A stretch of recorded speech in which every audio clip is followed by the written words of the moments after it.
अस्सलाम वालेकुम everyone, I am clinical nutritionist Muntaha. आज इस वीडियो में हम इंटरमिटेंट फास्टिंग पे बात करेंगे। इंटरमिटेंट फास्टिंग कैसे की जाती है, इसकी कितनी टाइप्स होती हैं, इसके क्या बेनिफिट्स हैं और इसमें कैसी डाइट होनी चाहिए, कितनी कैलोरीज आपने रखनी होती है अपने पूरे दिन में। इस सब को हम आज इस वीडियो में डिस्कस करेंगे। So let's start. Basically intermittent fasting एक डाइट रूटीन होती है जिसके कुछ ड्यूरेशन में आपने अपने मील्स लेने होते हैं और कुछ ड्यूरेशन में आपने फास्ट करना होता है। ये रमज़ान वाला फास्ट नहीं होता, इसमें आप पानी पी सकते हैं। इनफैक्ट आपने इस पूरे ड्यूरेशन में फास्टिंग पीरियड में और ईटिंग विंडो में आपने हाइड्रेटेड ज़रूर रहना होता है, क्योंकि फ़ैट्स को मेटाबोलाइज होने के लिए वाटर की ज़रूरत होती है।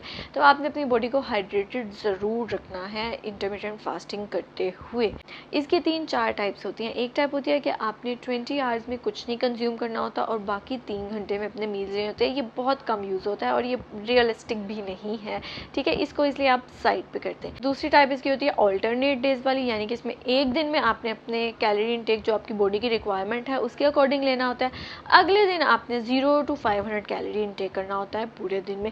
देन अगेन आप अगले दिन अपनी नॉर्मल कैलोरी रिक्वायरमेंट लेते हैं जो कि आपकी बॉडी की है वैसे लेते हैं, और फिर नेक्स्ट डे आप 0 to 500 कैलोरीज पे रहते हैं, लेकिन वाटर इनटेक आपने तब भी करना होता है। देन थर्ड टाइप आती है 5 to, जिसमें 5 दिन आपने अपना इनटेक जो होता है वो बैलेंस रखना होता है और 2 दिन आपने फास्ट करना होता है। ये उनके लिए होता है जो कि बहुत ज़्यादा सोशलाइज करते हैं, आउटिंग्स करते हैं, उनके लिए ये बेटर होता है कि वो 2 दिन वीक में डिटॉक्सीफाई कर लें अपनी बॉडी को, अपना इनटेक कम से कम रखें, लेकिन वाटर इनटेक यहाँ पे भी आपने करना होता है। फोर्थ टाइप आती है 16-8, जो कि रियलिस्टिक भी है और इजीली फॉलो भी की जा सकती है और उसके हेल्थ बेनिफिट्स भी बहुत ज़्यादा हैं। वो किस तरह से कि इसमें आपने अपने 8 आवर्स में अपने पूरे मील्स लेने होते हैं। अब वो डिपेंड करता है कि आप कितने मील्स लेना चाह रहे हैं। आप 2 मील्स भी ले सकते हैं, आप 3 मील्स भी ले सकते हैं, आप 4 मील्स भी ले सकते हैं। ये डिपेंड करता है पर्सन की नीड पे और कि वो किस तरह से मैनेज करना चाह रहे हैं अपने मील्स को। बाकी 16 और उन्होंने कुछ कैलोरी इनटेक नहीं करना होता। ये वेट लॉस किस तरह से करवाती है इंटरमिटेंट फास्टिंग? तो बेसिकली जब आप फास्टिंग पीरियड में होते हैं तो आपको आउटर सोर्स से कोई एनर्जी नहीं मिल रही होती है, कोई कार्बोहाइड्रेट का सोर्स नहीं आ रहा होता, तो बॉडी ने किसी तरह से तो एनर्जी लेनी है, तो वो तब अपने फैट्स को इस्तेमाल करते हैं एनर्जी के तौर पर और आपका फ़ैट मेटाबोलाइज होता है। तो ये एक बहुत अच्छा तरीका है आपके बॉडी से टॉक्सिन्स को रिमूव करने के लिए, आपकी बॉडी से फ़ैट को मेटाबोलाइज करने के लिए। इसके अलावा इसके ये बेनिफिट्स भी हैं कि ये हार्ट डिजीज़ के रिस्क को कम करता है, ये कोलेस्ट्रॉल लेवल को कम करता है, इंसुलिन रेजिस्टेंस को इम्प्रूव करता है, ये बीपी को कम करता है, गट हेल्थ को इम्प्रूव करता है, आपकी बॉडी में आपके इंटेस्टाइन में हेल्दी बैक्टीरिया को ग्रो करवाता है। तो ओवरऑल आपकी डाइजेशन भी इससे इम्प्रूव होती है। अगर आपका वेट लॉस नहीं हो पा रहा, किसी वजह से वो स्टक है या इंसुलिन रेजिस्टेंस है या एक ही डाइट फॉलो करते हुए आपकी बॉडी उस चीज़ की आदी हो गई है और अब वो डाइट अफेक्ट नहीं करी, तो आप इंटरमिटेंट फास्टिंग पे शिफ्ट हो जाएं तो आपका वेट लॉस होने लग जाएगा, क्योंकि बॉडी को एक नया चेंज मिलेगा तो बॉडी उसके साथ रिस्पॉन्स करना शुरू कर देती है। तो इंटरमिटेंट फास्टिंग अगर आपका वेट स्टक है तो उस चीज़ को भी इम्प्रूव करता है, क्योंकि ये इंसुलिन रेजिस्टेंस पे वर्क करेगा, मेटाबॉलिक रेट को फास्ट करेगा और आपकी बॉडी को टाइम देगा कि वो अपने फैट्स को मेटाबोलाइज करे। अब लोगों के माइंड में ये सवाल आएगा कि ईटिंग विंडो में हम क्या खा सकते हैं और क्या नहीं खा सकते, क्या हमें यहाँ अब कैलोरी इनटेक का ख्याल रखना है कि नहीं? तो यस, आपको इसमें भी कैलोरी इनटेक का ख्याल रखना है। मेक श्योर करना है कि आपकी बॉडी नेगेटिव एनर्जी बैलेंस में हो, यानी कि आपकी बॉडी कैलोरी डेफिसिट में हो।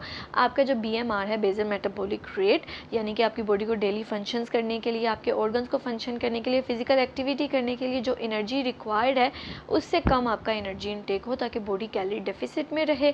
आपके BMR से आपका एनर्जी इनटेक कम होना चाहिए तो आप वेट लॉस करेंगे। कैलोरी डेफिसिट में रहना है, बैलेंस लेना है, पोर्शन कंट्रोल लेना है, फिर ही आपका वेट लॉस होगा इस रूटीन में भी रहते हुए। ऐसा नहीं होगा कि आप ईटिंग विंडो में जंक फूड लें, जो मर्जी इनटेक करें तो आपका वेट लॉस हो जाएगा क्योंकि आप फास्टिंग विंडो में कुछ नहीं ले रहे हैं। ऐसा नहीं होगा। फास्टिंग विंडो में आपने कोई भी कैलोरी इनटेक नहीं करना होता। आप green tea, black coffee, electrolyte water ये कंज्यूम कर सकते हैं।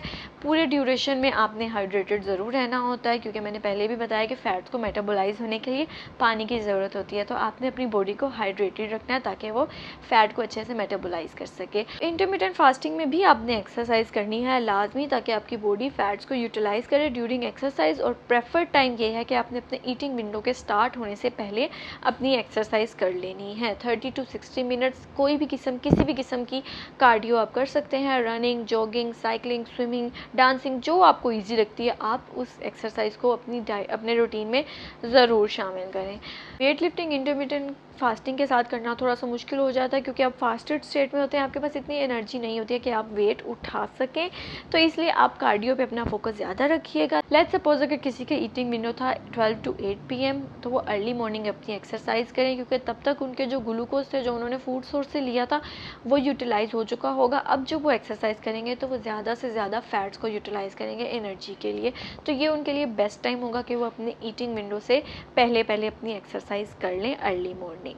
अब कौन से लोग इंटरमिटेंट फास्टिंग नहीं कर सकते? तो अगर आपको शुगर का मसला है और आपका एकदम से शुगर लेवल कम हो जाता है अगर आप भूखे रहें, तो तब उस सिचुएशन में आपको इंटरमिटेंट फास्टिंग नहीं दी जाएगी।